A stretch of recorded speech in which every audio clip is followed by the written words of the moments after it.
So hi everyone, welcome back my YouTube channel. So friends, आज के video में बात करने वाला हूं कि जो भी स्टूडेंट बिहार के गवर्नमेंट इंजीनियरिंग कॉलेज में एडमिशन ले रहे हैं, तो फ्रेंड्स आप लोग का जैसे कि आप पता है कि आप लोग का रैंक कार्ड आ गया है। रैंक कार्ड के बाद आप लोग का काउंसलिंग स्टार्ट होता है, यानी कि कॉलेज का चॉइस फिलिंग। उसका अभी डेट नहीं आया है, लेकिन आप लोग का डेट जो है बहुत जल्द आ जाएगा। लगभग फर्स्ट वीक ऑफ जुलाई में आप लोग का ये डेट के साथ साथ स्टार्ट भी हो जाएगा आप लोग का काउंसलिंग का प्रोसेस। उसके बाद रिजल्ट आता है। रिजल्ट आने के बाद आपको उसमें डॉक्यूमेंट वेरिफिकेशन के लिए फिजिकली आपको जाना पड़ता है।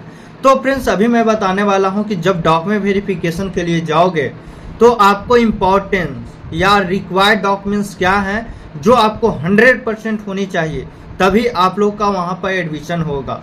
और ये जो है यूजीएससी का जो कि प्रोस्पेक्टस था, उसी से मैंने निकाला हूँ। जैसे कि आप यहाँ पर देख सकते हो, ये जो पीडीएफ था पूरा उसी में से निकाला हूँ। और नीचे में यहाँ पर प्रमाण पत्र यानी कि सर्टिफिकेट ये यहाँ पर आपको बताया गया है। मैं एक एक करके समझाऊंगा भी और बताऊंगा भी कि कहाँ से आपको बनेगा। साथ में आपको रिक्वायरमेंट्स क्या क्या और चीज़ें हो सकती है ये भी बताऊंगा, ताकि आप लोग का एडमिशन में कहीं पर भी किसी भी प्रकार का प्रॉब्लम ना हो। ओके फ्रेंड्स, तो वीडियो को लास्ट तक देखिएगा। जो भी स्टूडेंट इस चैनल पर पहली बार विजिट कर रहे हैं तो चैनल को अभी सब्सक्राइब कर लो, क्योंकि फ्रेंड्स टिल एडमिशन तक पूरा आपको सपोर्ट करने वाला हूं। आप लोग का काउंसलिंग से रिगार्डिंग या तो आपको जितना भी है, और आगे भी मैं बताऊंगा, क्योंकि मैं खुद बीटेक मैं कर रहा हूं, तो ये सब चीज़ें कि मुझे काफ़ी नॉलेज है। और प्लस में मैं फाइनल ईयर का हूं, तो आप लोग का मैं सपोर्ट भी करता हूं, काउंसलिंग प्रोवाइड कराता हूं, क्योंकि 4 साल से मैं काउंसलिंग भी करते आया हूं हर कॉलेज के लिए। ऐसा नहीं कि केवल बिहार के लिए, यूपी के लिए, झारखंड के लिए, उधर देख रहे होंगे मैं बता रहा हूँ दिल्ली के लिए। तो आपको जो सा सीसेट मैं सारा चीज़ बताता हूँ। ओके, तो फ्रेंड्स जो भी स्टूडेंट चाहते हो कि काउंसलिंग भैया से ले लें, यानी को पेड काउंसलिंग के लिए, तो दिए गए नंबर पर कांटेक्ट कर लेना। मैं आपको अच्छे से गाइडलाइंस करूंगा, अच्छे से आपको चॉइस फिलअप कर दूंगा कि आपको अच्छे अच्छे कॉलेज मिल जाए, जिसमें आपको पढ़ाई हो, इंफ्रास्ट्रक्चर फैकल्टी हो, वहाँ पर लैब फैसिलिटी हो, प्लस में और भी जितने भी सारी चीज़ें हैं वो सारा मैं देख कर आप लोग का करूँगा, ताकि आपको कहीं ना कहीं जाओ तो भाई देखो ब्रांच आपको सेटिस्फेक्शन वाला मिलना चाहिए।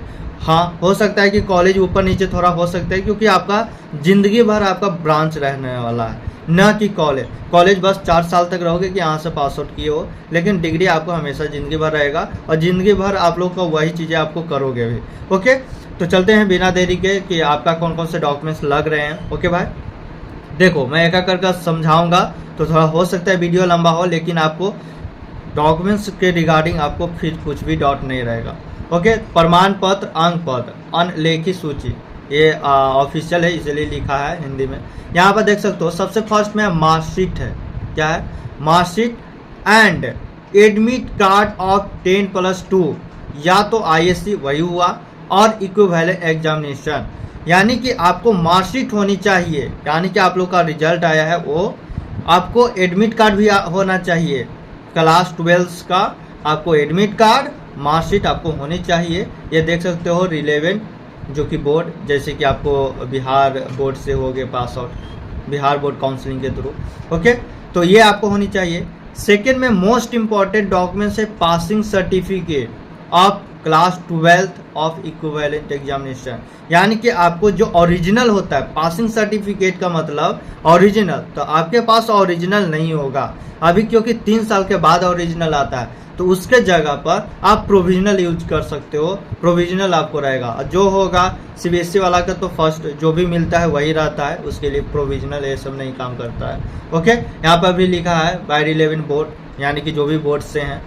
उसके बाद यहाँ पर थर्ड में देख सकते हो लिखा हुआ है marksheet and admit card of 10th equivalent examination, marksheet certificate and admit card. तो आपको क्लास 10th का एडमिट कार्ड लेना है, साथ में मार्कशीट होनी चाहिए। इसमें कोई कटौती नहीं कि हमारा ये नहीं है वो नहीं है, भाई ये सब आपको चाहिए ही चाहिए। और ये रिलेवेंट बोर्ड काउंसलिंग। ओके, उसके बाद ऊपर थोड़ा मैं बढ़ जाता हूँ। उसके बाद देख सकते हो मैं सारा चीज़ भी और भी बताऊंगा। ओके, तो यहाँ पर आप देख सकते हो caste certificate and permanent residential certificate. Caste certificate होना चाहिए, जो भी कैटेगरी से होंगे। आप EWS के होंगे, EBC के लिए अलग होता है कैटेगरी, फिर उसके बाद BC के लिए अलग होता है, SC के लिए अलग होता है, ST के लिए होता है। तो ये जितने भी आप कैटेगरी से बिलोंग करते हैं, जो भी कैटेगरी से बिलोंग करते हैं, कैटेगरी सर्टिफिकेट और परमानेंट रेसिडेंशियल ऑफ बिहार, आप बिहार के बच्चे हैं तभी आपको यहाँ पर मिलेगा, इसीलिए आप बनाना है। कहाँ से इशू करवाना है? यहाँ पर CO लेवल या revenue level officer permanent residence बना सकते हो। ओके, अब समझ में आ गया कि कहाँ से बनाना है, ये भी पता चल गया। 5 में है करेक्टर सर्टिफिकेट। करेक्टर यानी कि आपका क्या आचरण है, ये आपको इशू होता है हेड ऑफ इंस्टीट्यूशन और लास्ट अटेंड स्टडी, यानी जहाँ से आप क्लास 12th किए हो वहीं से आपको करेक्टर सर्टिफिकेट मिला होगा। ओके, तो ये आपको होनी चाहिए।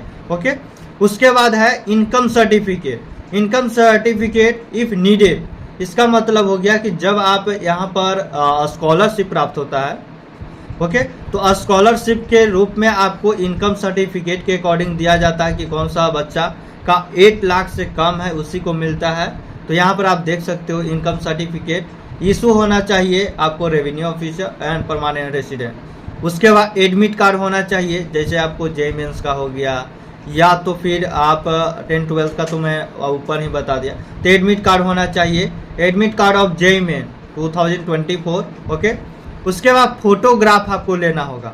फोटोग्राफ आप कम से कम 10 से 15 रखना, क्योंकि बहुत ज़्यादा आपको फ़ोटो लगने वाला है, और वही यूज करना जो आप JEE मेंस में अप्लाई किए थे या तो आप UGSC में डाले हो, वही आपको यूज करना है। यहाँ पर लिखा हुआ है for photograph identical to use preparing the admit card of JEE mains. तो वहाँ पर और भी लगता है, यहाँ तो बस 4 को बोल दिया है आपको कि यहाँ पर JEE मेंस वाला में लगेगा। ओके, उसके बाद है कैटेगरी, यहाँ पर सर्टिफिकेट ऑफ डिसेबल कोटा, यानी जो भी डिसेबल कोटा से हैं तो उनको बनाना होगा एज पर डाटा प्रोस्पेक्टस ऊपर दिया हुआ है। उसके बाद आधार कार्ड आइडेंटिटी के लिए आपको होनी चाहिए, आधार कार्ड या पैन कार्ड या और कोई भी गवर्नमेंट ID होनी चाहिए। उसके बाद hard copy of online submission submitted application form part A part B, यानी कि एप्लीकेशन फॉर्म फिलअप किए हो अभी, उसका पार्ट A पार्ट B आपको मिला होगा, उसका भी 1-2 आप जाके करवा लेना, उसका जीरोक्स। और जितना भी मैं डॉक्यूमेंट्स बताया हूँ ये सारा के कम से कम 3 पीसेस आपको जीरोक्स करवा लेनी है। जितना डॉक्यूमेंट्स मैंने इंपॉर्टेंस बताया हूँ उस सारा के 3 आप जीरोक्स करा लेना। उसके बाद आ जाता है आपका मेडिकल सर्टिफिकेट। उसके बाद अगर 1-2 साल आप गैप करा हो तो गैप ईयर सर्टिफिकेट आपको। उसके बाद यहाँ पर रैंकिंग के लिए सर्टिफिकेट होता है, तो रैंकिंग के लिए और मेडिकल आपको एडमिशन के बाद बनाना है, लेकिन आप यहाँ पर जो गैप होगा तो गैप ईयर सर्टिफिकेट आप बना ही के ले आना। ओके, यानी कि काउंसलिंग टाइम आपको लेके जाना होगा। तो ये मोस्ट इम्पॉर्टेंट जो कि डॉक्यूमेंट्स था। इसके अलावा आपको एडमिशन में थोड़ा आपको दिक्कत भी होगी, अगर इसमें एक आध डॉक्यूमेंट्स थोड़ा सा इधर उधर होता है तो आपको टाइम दिया जाएगा कि 1 वीक के अंदर आप ये सारा डॉक्यूमेंट्स लेकर हाजिर हो, तो आपको जाना होगा। तो ये इम्पॉर्टेंट डॉक्यूमेंट्स था UGSC काउंसलिंग में पार्टिसिपेट होने के लिए। आगे इसी तरह से मैं आप लोग का हेल्प करता रहूँगा, तो अभी आप लोग चैनल को सब्सक्राइब कर ले रहो, बस इतना ही मैं बोलना चाहता हूँ। तो चलते हैं, वीडियो अच्छा लगा हो तो एक लाइक कर दीजिए। Thank you so much.